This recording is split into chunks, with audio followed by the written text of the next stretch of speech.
खेलोगे कूदोगे तो होगे बेकार, पढ़ोगे लिखोगे तो बनोगे होशियार। बेशक ये कहावत हर माता पिता अपने बच्चे को जरूर कहते होंगे, लेकिन दुनिया में कुछ ऐसे भी लोग हैं जो पढ़ाई लिखाई में होशियार होते हुए भी पढ़ाई के उलट क्षेत्रों में अपनी मंजिल तय करने का रिस्क बड़े चाव से लेते हैं।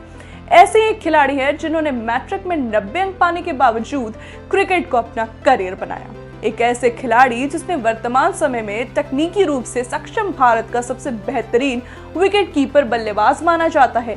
यह कहानी है एक ऐसे क्रिकेट खिलाड़ी की जिसने आईसीसी के तीनों फॉर्मेट में शतक लगाने का कारनामा किया हो। यह कहानी है आईपीएल में 14 गेंदों में 50 रन बनाने वाले क्रिकेटर की। यह कहानी है टी20 के असली बादशाह की।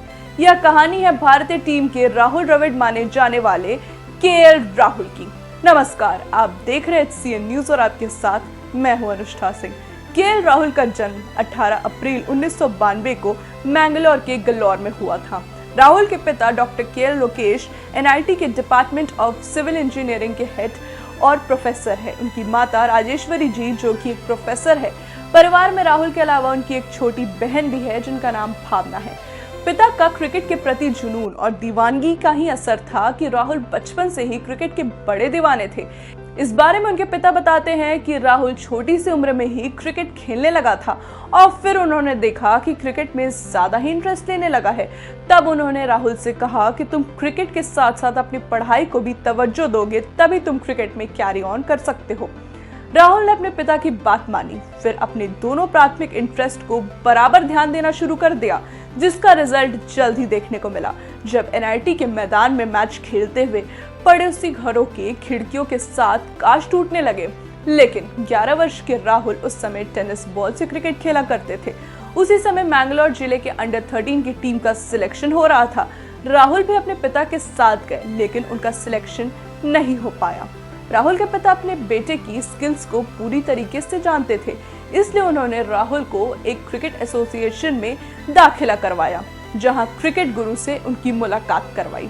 लेकिन 11 वर्ष के राहुल का क्रिकेट का सफर इतना आसान नहीं था।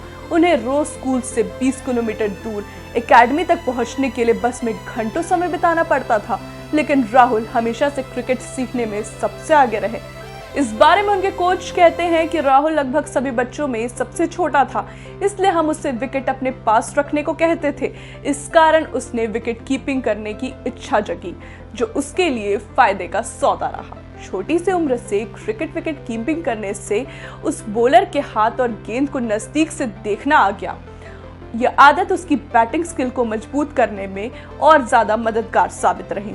जल्द ही राहुल ने अपनी उम्दा बैटिंग परफॉर्मेंस से अपनी मैंगलोर टीम पर धाक जमाने लगे। केएल राहुल अब तक मैंगलोर की अंडर 13 टीम में शामिल हो चुके थे। एक दिन वह चिन्नास्वामी स्टेडियम में किसी कैटेगरी मैच को खेल रहे थे। यहाँ पर पहले से ही इंडियन वॉल कहे जाने वाले राहुल द्रविड़ मौजूद थे। केएल राहुल ने भी मौके पर चौका मारते हुए डबल सेंचुरी मारी।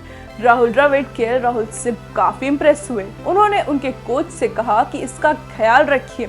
उनके कोच के लिए यह बहुत गर्व की बात थी। वह कहते हैं कि मुझे जानकर बड़ी खुशी हुई कि राहुल भारतीय क्रिकेट लेजेंड द्रविड़ का ध्यान अपनी ओर खींचने में कामयाब रहे। इससे उन्हें बड़ी तसल्ली हुई कि राहुल सही रास्ते पर है। 17 साल की उम्र में राहुल अपनी फैमिली के साथ बैंगलोर शिफ्ट हो गए, जहां उन्हें अपने बेहतर खेल के लिए बड़ा इनाम मिला। जब 2010 में उनकी जिंदगी में सिर्फ खुशियां ही खुशियां आने लगी। एक तरफ उनका सिलेक्शन अंडर 19 वर्ल्ड कप के लिए भारतीय क्रिकेट टीम में हुआ, वहीं दूसरी ओर कर्नाटक के लिए खेलते हुए पंजाब के फर्स्ट क्लास मैचों में डेब्यू मारने का मौका मिला। तीसरी ओर लिस्ट ए के लिए हैदराबाद के खिलाफ डेब्यू किया, जहां उनके तीनों ही डेब्यू शानदार रहे। राहुल के फर्स्ट क्लास मैचों का पहला सीजन रनों से भरा पड़ा था। केएल राहुल ने 2010-2011 के सीजन में 1033 रन बनाए, जिसमें उन्होंने 3 यादगार शतक भी बनाए।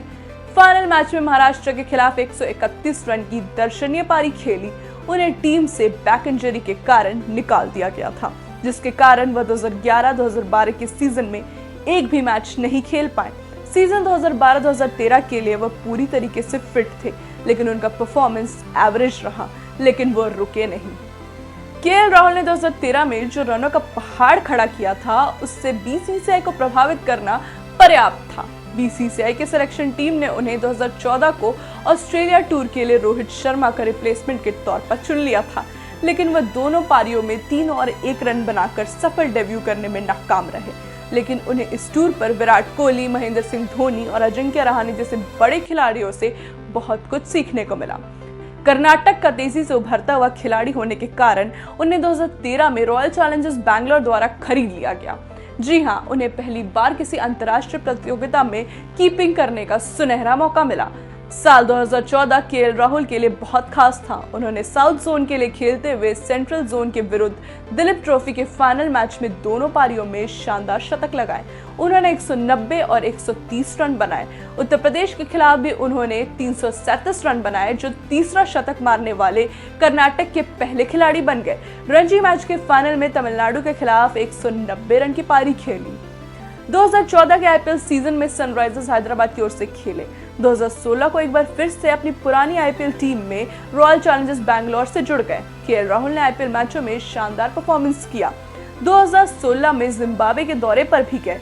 भारतीय ओडीआई और टेस्ट टीम के लिए टिकट कटाया, जहां उन्होंने 11 जून 2016 को जिम्बाब्वे के खिलाफ खेलने का मौका मिला। पहले ओडीआई में उन्होंने कर दिखाया, जिसे भारतीय क्रिकेट के 40 वर्ष में किसी ने भी नहीं किया था।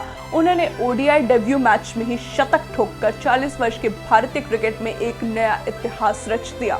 वह ऐसा करने वाले भारत के पहले और एकमात्र खिलाड़ी हैं।